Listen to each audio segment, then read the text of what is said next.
नमस्कार, मैं हूं आपके साथ गीतिका पंत और आप देख रहे हैं जीएनटी स्पेशल। जीएनटी स्पेशल में आज बात आस्था के उस दरबार की जो इन दिनों छतरपुर के बागेश्वर धाम में सजा है। बागेश्वर धाम में धीरेन्द्र शास्त्री के धार्मिक समारोह की शुरुआत हो चुकी है। 18 फरवरी तक चलने वाले इस धार्मिक महाकुंभ में कई कार्यक्रम होंगे। इसके तहत बागेश्वर धाम में अन्नपूर्णा यज्ञ का आयोजन भी हो रहा है। लेकिन इस पूरे समारोह का सबसे खास दिन 18 फरवरी है, जब बागेश्वर धाम में एक साथ 121 बेटियों का सामूहिक विवाह करवाया जाएगा।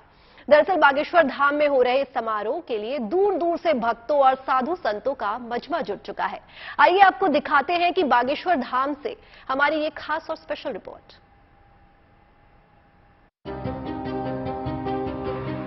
श्री बृहद्राज सरकार की, बागेश्वर बालाजी की।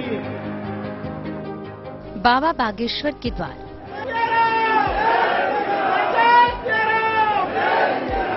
सज गया है आस्था का दरबार।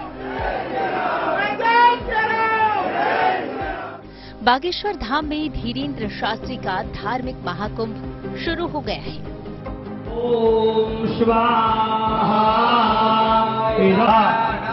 बागेश्वर सरकार के दरबार में भक्तों का मजमा लग चुका है।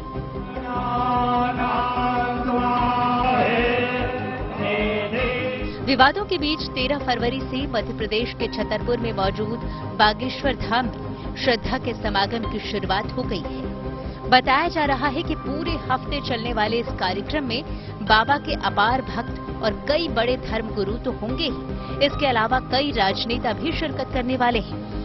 बागेश्वर धाम के इस धार्मिक कार्यक्रम का आज दूसरा दिन था। मंगलवार होने के चलते यहाँ हजारों भक्तों की भीड़ पहुंची थी। बालाजी का स्थान होने की वजह से बागेश्वर धाम में मंगलवार और शनिवार को विशेष दिन होता है। तस्वीरों में आप देख सकते हैं कि भारी हुजूम श्रद्धालुओं का है, वो पहुंच चुका है। और अगर आप सामने की मैं दिखाने की कोशिश करूं तो सिर्फ यही नहीं, बाहर मैदान में भी आपको हजारों लोग दिख जाएंगे जो इंतजार कर रहे हैं कतार में खड़े होकर के धाम तक पहुंचने के लिए, मंदिर तक पहुंचने के लिए। और इस समय बागेश्वर धाम में आप यकीन करें हजारों लाखों लोगों की भीड़ पहुंच गई है। हजारों की भीड़ के बीच भी भक्त पूरी आस्था के साथ अपनी बारी का इंतजार करते दिख रहे थे। बागेश्वर धाम में हो रहे इस कार्यक्रम के तहत ही आज धाम में भक्तों की पेशी का दिन था। पेशी के दौरान बागेश्वर सरकार भक्तों की समस्याओं को सुनकर उन्हें समाधान देते हैं। अपने इसी दिव्य दरबार के चलते बागेश्वर धाम के पंडित धीरेन्द्र शास्त्री पिछले काफी अरसे से सुर्खियों में हैं। ये दावा किया जाता है कि इस दरबार के दौरान वो अपने मन के भीतर झांक लेते हैं। यहाँ पर आने वाले भक्त चुटकियों में ठीक हो जाते हैं। देखो हनुमान जी ने क्या लीला की, 3-4 लाख लोगों में पहली अर्जी तुम्हारी सुन ली है। शायद यही वजह है कि बागेश्वर धाम में आस्था के इस मेले के दौरान हुई पेशी में भक्तों का उत्साह चरम पर था। मध्य प्रदेश के बागेश्वर धाम में आप देखिए दरबार एक बार फिर से सज गया है। आज पेशी का दिन है और आपको बताएं कि बड़ी संख्या में श्रद्धालु जो हैं वो पहुंचे हुए हैं बागेश्वर धाम महाराज के पीठाधीश्वर धीरेन्द्र कृष्ण शास्त्री का आशीर्वाद लेने वाले। देखिए अपने भक्तों से मिलके जो महाराज हैं वो मंच पर पहुंच गए हैं। यहीं से बैठ करके उन्होंने लोगों की समस्याएं सुनी, अर्जी जो लोगों ने लगाई थी आज उनकी पेशी हुई। और अब आपको बता दें कि 2 दिनों तक पूरा दरबार लगना है। आपको तस्वीरों में हम दिखाते हैं। पहले बागेश्वर धाम के जो पीठाधीश्वर हैं वो लोगों से जैसे ही यहाँ पे पहुंचे हैं उनका अभिवादन स्वीकार किया। और उसके बाद यहाँ पर क्योंकि पूरे 7 दिनों तक ये अलग अलग कार्यक्रम होने हैं, उसमें से एक कार्यक्रम है ये पेशी का। पेशी लग चुकी है। जिनकी यहाँ पे अर्जी पहले लगी हुई थी उनकी पेशी के बाद अब उनकी समस्याओं को हल करने के बाद धीरेन्द्र कृष्ण शास्त्री अपनी कुटिया में वापस जा रहे हैं। और ये देखिए तस्वीरों में बड़ी संख्या में आप देखिए हजारों की संख्या में लोग पहुंचे हुए हैं यहाँ पर। वैसे आपको बता दें कि 13 से 18 फरवरी तक चलने वाला ये आयोजन बेहद भव्य होने जा रहा है। आयोजन में भक्त धार्मिक प्रवचनों के साथ कवि सम्मेलन और भजन संध्या का रस भी ले रहे हैं। साथ ही 18 फरवरी को बागेश्वर धाम में 121 बेटियों की शादी का कार्यक्रम भी रखा गया है। 17 फरवरी के महोत्सव के बाद बढ़ती हुई पहुंच जाएगी उस तारीख जिसका इंतजार 121 बेटियों का परिवार और 121 बारात कर रही होगी। वो तारीख होगी 18 फरवरी, और 18 फरवरी को महाशिवरात्रि के दिन बागेश्वर धाम पर भव्य और दिव्य मेला लगेगा और 121 बेटियों का पाणी ग्रहण संस्कार वेदोच्चारण मंत्र के साथ में बागेश्वर धाम पर संपन्न करवाया जाएगा। 18 फरवरी को महाशिवरात्रि के पर्व पर बागेश्वर धाम में आयोजित होने वाले इस सामूहिक विवाह कार्यक्रम की सभी तैयारी पूरी हो चुकी है। इस सामूहिक विवाह में 121 वर वधू के जोड़े एक साथ 7 फेरे लेंगे। बागेश्वर धाम में पिछले 4 साल से गरीब कन्याओं के विवाह का आयोजन किया जाता है। 4 साल पहले 51 बेटियों की शादी से शुरू हुआ ये सफर अब 121 तक आ पहुंचा है। देश भर में इन दिनों सुर्खियों का केंद्र बन चुके बागेश्वर धाम में 18 फरवरी को एक बड़ा आयोजन होने जा रहा है। बागेश्वर धाम के पीठाधीश्वर पंडित धीरेन्द्र कृष्ण शास्त्री उस दिन 121 गरीब कन्याओं का सामूहिक विवाह करवाने जा रहे हैं, जिसकी तैयारी जोर शोर से चल रही है। तस्वीरों में आप देख सकते हैं कि ये एक बड़ा सा मैदान है जो बागेश्वर धाम में जिसे पूरी तरीके से समतल कर दिया गया है। इसी मैदान पर 121 निर्धन कन्याओं का सामूहिक विवाह कार्यक्रम संपन्न कराया जाएगा। माना जा रहा है कि मध्य प्रदेश के मुख्यमंत्री शिवराज सिंह चौहान भी उस दिन बागेश्वर धाम में मौजूद रहेंगे। हालांकि अभी तक आधिकारिक रूप से उनका कोई कार्यक्रम भले ही तय न हुआ हो, लेकिन इस सामूहिक विवाह सम्मेलन को लेकर तैयारियां जोर शोर से चल रही है। ये तस्वीर आप देख सकते हैं, एक बहुत बड़ा मैदान जो है उसे तैयार किया जा रहा है। इसके अलावा बागेश्वर धाम में 13 से 17 फरवरी के बीच मां अन्नपूर्णा महायज्ञ का आयोजन भी किया जा रहा है। ये यज्ञ रोज सुबह 5 बजे से शाम 5 बजे तक किया जाता है और इसमें शामिल होने के लिए दूर दूर से भक्त बागेश्वर धाम पहुंचे। मध्य प्रदेश के छतरपुर जिले के बागेश्वर धाम में इन दिनों जो यज्ञ चल रहा है वो एक तरीके से सुर्खियों में इसलिए है क्योंकि ये यज्ञ देश को हिंदू राष्ट्र बनाने के संकल्प के साथ हो रहा है। हम इस वक्त बागेश्वर धाम में मौजूद हैं और यहाँ पर ये जो यज्ञशाला है, यहाँ पे आप देखिए तो ये लगातार 13 फरवरी से लेकर 17 फरवरी तक जो यज्ञ होने हैं उसमें संकल्प लिया गया है देश को, भारत को हिंदू राष्ट्र बनाने का, और इसी संकल्प के साथ ये यज्ञ जो है संपन्न यहाँ कराया जा रहा है। वैसे यज्ञ जिस संकल्प के साथ किया जा रहा है उससे जाहिर है कि ये कार्यक्रम सिर्फ एक धार्मिक अनुष्ठान नहीं है, बल्कि इस कार्यक्रम के जरिए बाबा बागेश्वर खुद को हिंदुत्व के नए झंडा बरदार के रूप में स्थापित करने की अपनी मुहिम को जोर देना चाहते हैं।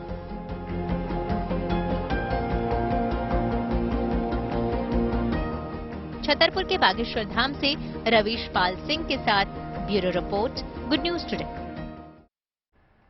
बागेश्वर धाम में 18 फरवरी तक होने वाले इस धार्मिक आयोजन के पहले ही दिन कांग्रेस के कमल यानी पूर्व मुख्यमंत्री कमलनाथ बागेश्वर धाम पहुंचे थे। वहां पहुंचकर उन्होंने हनुमान जी की पूजा अर्चना की और बागेश्वर धाम के बाबा से मुलाकात की। इस मुलाकात को साल के आखिर में होने वाले मध्य प्रदेश के चुनावों से जोड़कर देखा जा रहा है।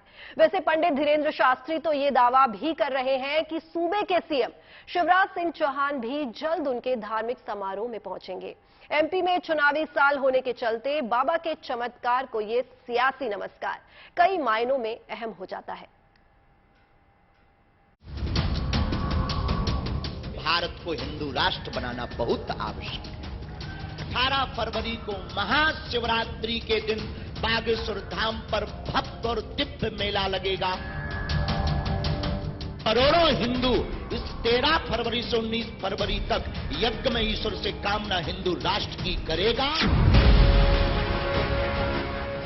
गुजरात सरकार की, बोलो गुजरात सरकार की।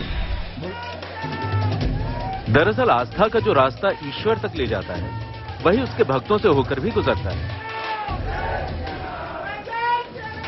अब आपको तय इतना भर करना है कि आपका लक्ष्य क्या है, ईश्वर की साधना या उसके भक्तों को साधना।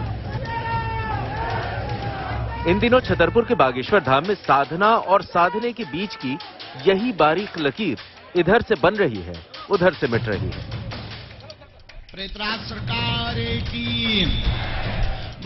आपको बता दें कि बागेश्वर धाम के पीठाधीश्वर धीरेन्द्र शास्त्री की लोकप्रियता अब सिर्फ श्रद्धालुओं में ही नहीं बल्कि सियासतदानों और खासकर मध्य प्रदेश के नेताओं के बीच बढ़ती नजर आ रही है। दरअसल मध्य प्रदेश में इस साल के आखिर में चुनाव है और बाबा की बढ़ती लोकप्रियता कांग्रेस के कमलनाथ को उनके दरबार तक खींच लाए।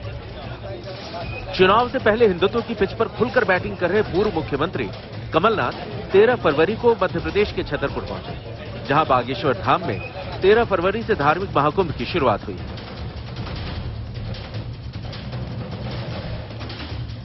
मैंने छिंदवाड़ा में सबसे बड़ा हनुमान मंदिर बनाया है, 101 फुट से भी ऊंचा।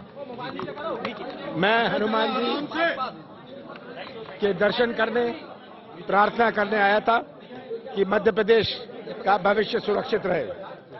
आज मध्य प्रदेश में जो चुनौतियां हैं, इन चुनौतियों का सामना हम सब मिलकर करें। महाराज जी ने आशीर्वाद मुझे आवश्यक दिया और वो सबको आशीर्वाद देते हैं। कमलनाथ मध्य प्रदेश की सियासत के हरफन मौला खिलाड़ी हैं। पिछले कई दशकों से सूबे में सियासी चादर को ओढ़ बिछा रहे हैं।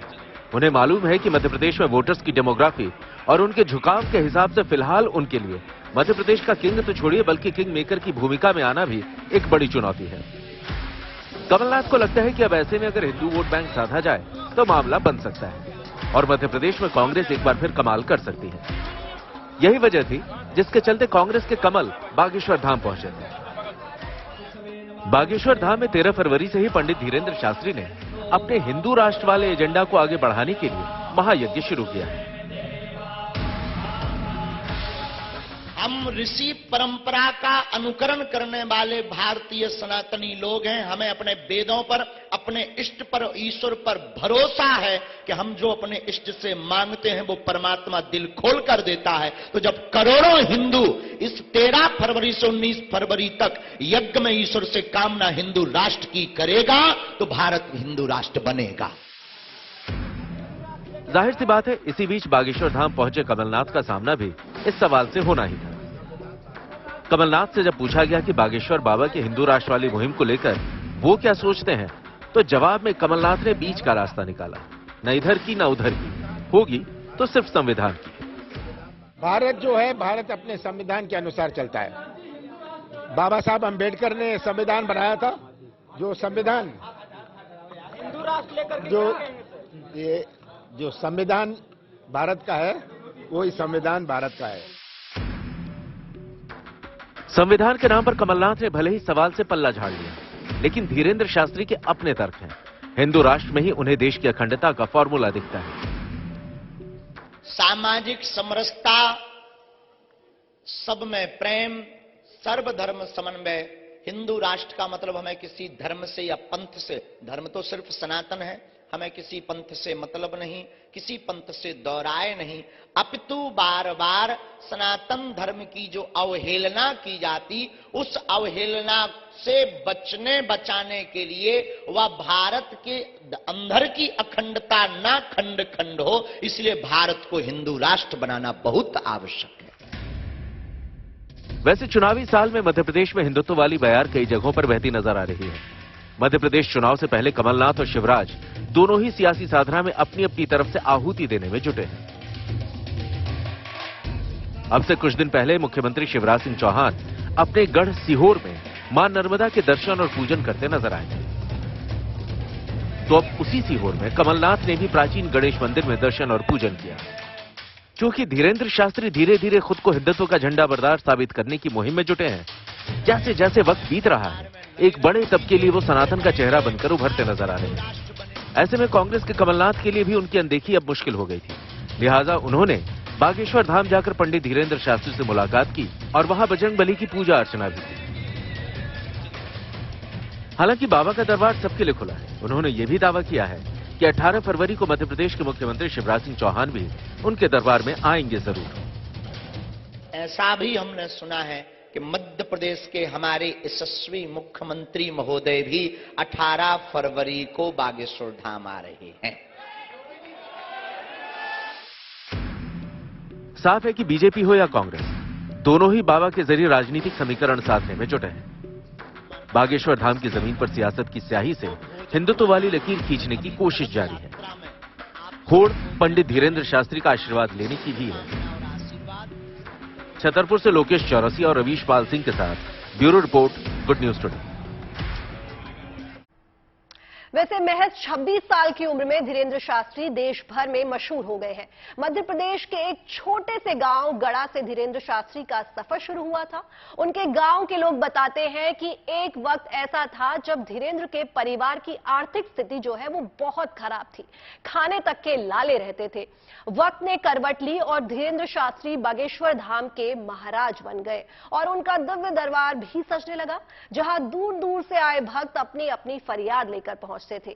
देखते ही देखते इतनी तेजी से उनका नाम हुआ कि 2 साल के अंदर उनका जिक्र लंदन की संसद तक में हो गया। अगर यूं कहें कि बागेश्वर धाम के ये महाराज सबसे तेजी से उभरने वाले कथावाचक हैं, तो कहना बिल्कुल भी गलत नहीं होगा। आइए आपको सुनाते हैं बागेश्वर सरकार की सिद्धि से प्रसिद्धि तक की कहानी।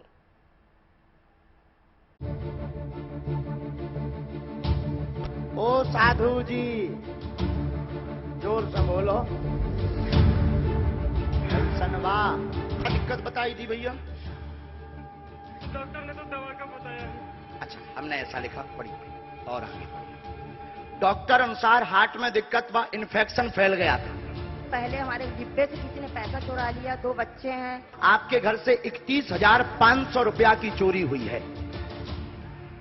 हम कोई ईश्वर नहीं जी, हम कोई भगवान नहीं है, जो हैं हम वो हैं। अब वो हमेशा रहते हैं, हम बहुत आनंद में रहते हैं। सत्य सनातन धर्म एक ऐसा धर्म है जिसकी ताकत का अंदाजा भला कोई लगा ही नहीं सकता है। हमारे परिवार, हमारे इष्ट और हमारी गुरु की ये कृपा है और ये सनातन के मंत्रों की ताकत है। आस्था है, भरोसा है, साथ ही चमत्कार के दावे हैं। कोई ईश्वर का अवतार मानता है। आज जो उन्होंने दिखाया है वो कोई भी पाखंड नहीं है, ना ही जादू टोना है। भगवान का एक विशेष आशीर्वाद है, हनुमान जी का एक विशेष आशीर्वाद है, पूरे मीडिया के सामने उन्होंने दिखलाया। तो किसी की नजरों में दीन दुखियों का दुख दूर करने वाला। सारी चीजों के लिए जिम्मेदार है जो अंधविश्वास फैलाता है। इनफैक्ट यूट्यूब पे भी इनकी काफी ज्यादा फॉलोअरशिप है और यूट्यूब पे भी जब भी ये ऑनलाइन जाते हैं बहुत लाखों लोग पूरे देश दुनिया से इनके साथ जुड़ जाते हैं। किसी के लिए दिव्य दरबार है तो किसी के लिए पूरा संसार। अरे रेलिंग ही तोड़ दे है, भूत बाधा है। फट स्वाहा। सेनापति तत्क्षण।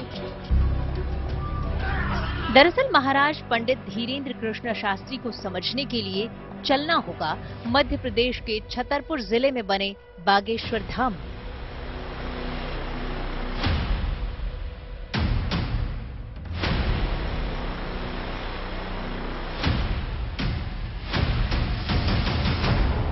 एमपी के छतरपुर जिला में बसा है गढ़ा गांव, जिसके आखिरी छोर पर मौजूद है बागेश्वर धाम मंदिर। बताया जाता है कि ये शिव मंदिर करीब 300 से 400 साल पुराना है, जो धीरेन्द्र कृष्ण शास्त्री के परिवार के कुल देवता भी हैं। इसी प्राचीन मंदिर में कुछ साल पहले हनुमान जी की मूर्ति स्थापित की गई है। धीरेन्द्र कृष्ण शास्त्री इसे बालाजी पुकारते हैं। उनसे मुलाकात के लिए यहीं पर नारियल बांधकर अर्जी लगाई जाती है। हम ये दावे के साथ नहीं, हम ईश्वर पर भरोसे के साथ कहते हैं, हमें अपने इष्ट पर भरोसा है, शक्तियां होती हैं, उसका प्रत्यक्ष प्रमाण बागेश्वर बालाजी का दिव्य दरबार है। कथावाचक धीरेन्द्र शास्त्री अपने शुरुआती दिनों में सत्यनारायण कथा कहते थे। धीरे धीरे वो दरबार लगाने लगे और फिर तो इतनी तेजी से नाम हुआ कि 2 साल के अंदर उनका जिक्र लंदन की संसद तक में हो गया। अगर यूं कहें कि बागेश्वर धाम के ये महाराज सबसे तेजी से उभरने वाले कथावाचक हैं, तो गलत नहीं होगा। आम इंसान से यहाँ तक पहुँचने का सफर कैसा रहा, ये बताएं, उससे पहले इनका पूरा परिचय जान लीजिए। पूरा नाम है धीरेन्द्र कृष्ण शास्त्री, पर ये बागेश्वर धाम महाराज के नाम से जाने जाते हैं। इनमें आस्था रखने वाले इन्हें बालाजी महाराज, बागेश्वर महाराज, धीरेन्द्र कृष्ण शास्त्री के नाम से भी बुलाते हैं। इनका जन्म 4 जुलाई 1996 को मध्य प्रदेश में छतरपुर के गढ़ा गांव में हुआ था। यानी अगर उम्र देखें तो ये महज 26 साल के हैं। आम लोगों को ये बात भी हैरान करती है कि धर्म कर्म से जुड़े काम में महज 26 साल की उम्र में धीरेन्द्र शास्त्री इतने मशहूर कैसे हो गए। जो लोग धीरेन्द्र शास्त्री को बचपन से जानते आए हैं, उनका कहना है कि बचपन से ही ये चंचल और हठीले थे। इनकी शिक्षा गांव के ही सरकारी स्कूल में हुई। हाई स्कूल और हायर सेकेंडरी की पढ़ाई धीरेन्द्र ने पास के ही गंज गांव से की। किसी बड़े परिवार में जन्म नहीं हुआ था। माता सरोज शास्त्री दूध बेचने का काम करती थी और पिता रामकृपाल गर्ग गांव में सत्यनारायण की कथा सुनाते थे और उससे जो भी कमाई होती थी उसी से परिवार का गुजारा चलाते थे। धीरेन्द्र शास्त्री को कथा सुनाने का माहौल बचपन से ही मिला। शायद उसी का नतीजा है कि धीरेन्द्र जब इस क्षेत्र में आए तो तेजी से तरक्की करते गए। गांव के लोग बताते हैं कि एक वक्त था जब धीरेन्द्र के परिवार की आर्थिक स्थिति बहुत खराब रहती थी। खाने तक के लाले रहते थे। जैसे तैसे गृहस्थी चलती थी। रहने के लिए एक छोटा सा कच्चा मकान था जिसमें बरसात काटना मुश्किल होता था। इस बीच पिता के साथ धीरेन्द्र शास्त्री ने भी कथा वाचन शुरू कर दिया। धीरे धीरे उन्होंने पिता से मिले संस्कारों को आगे बढ़ाना शुरू किया। अकेले ही आसपास के गांव में कथा बांचने लगे। पहली बार साल 2009 में इन्होंने भागवत कथा पास के ही गांव में सुनाई थी। जिन लोगों ने इन्हें शुरुआती दिनों में देखा है, वो कहते हैं कि धीरेन्द्र शास्त्री के अंदर कथा कहने की एक अलग शैली थी, जो लोगों को काफी पसंद आती थी। इसीलिए उन्हें आसपास के गांव से भी बुलाया जाने लगा और धीरे धीरे ये कथा बांचने में मशहूर होने लगे। जब थोड़ा नाम हुआ तो धीरेन्द्र कृष्ण शास्त्री ने सोचा कि लोगों के घर जाने से बेहतर होगा कि ऐसी जगह बनाई जाए जहां लोग आकर उन्हें सुने। इसके लिए सबसे पहले उन्होंने अपने गांव गढ़ा में बने भगवान शिव के प्राचीन मंदिर को अपना स्थान बनाया, जिसे आज बागेश्वर मंदिर के नाम से जाना जाता है। साल 2016 में गांव वालों के सहयोग से विशाल यज्ञ का आयोजन किया गया। उसमें श्री बालाजी महाराज की मूर्ति की भी स्थापना की गई। तब से ये स्थान बागेश्वर धाम के नाम से जाना जाने लगा और फिर यहाँ लोगों का आना जाना शुरू हो गया। माता जी हमें से फिर से एक अर्जी स्वीकार हुई है, नीतू। यहाँ किसी को आपने समस्या बताई? नहीं गुरुजी। किसी ने पूछा? सोशल मीडिया और इंटरनेट के दौर में धीरेन्द्र शास्त्री और बागेश्वर धाम महाराज की ख्याति तेजी से फैली है।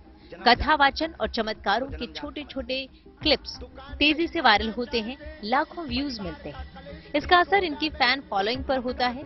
दूर दूर से लोग इनके दरबार में हाजिरी लगाने पहुंचते हैं। यूं तो सोशल मीडिया में इन्फ्लुएंसर्स की भीड़ है। हजारों इन्फ्लुएंसर्स मौजूद हैं। इनके बीच में बागेश्वर महाराज ने तेजी से अपनी एक अलग पहचान और जगह बनाई।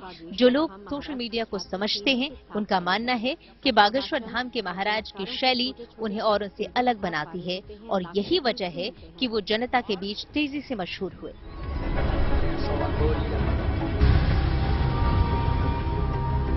Please wait. राम कथा कहने का इनका अंदाज बाकियों से काफी अलग है। कथा वाचन का इनका तरीका इन्हें अपने भक्तों से जोड़ती है। इसलिए आज देश विदेश से हजारों की संख्या में लोग कथा सुनने और दिव्य दरबार में शामिल होने के लिए आते हैं। हालांकि बागेश्वर महाराज की शैली का उनके दावों का विरोध भी होता है और सवाल भी उठाए जाते हैं, पर इन सब से परे एक सच ये है कि बागेश्वर धाम में हर वक्त बड़ी संख्या में भक्त मौजूद रहते हैं, जिन्हें ये विश्वास होता है कि बागेश्वर महाराज उनके सारे दुखों को हर लेंगे। पर्चे में 11 प्रश्न लिखे हैं टोटल। छतरपुर से रवीश पाल सिंह के साथ bureau report, good news today.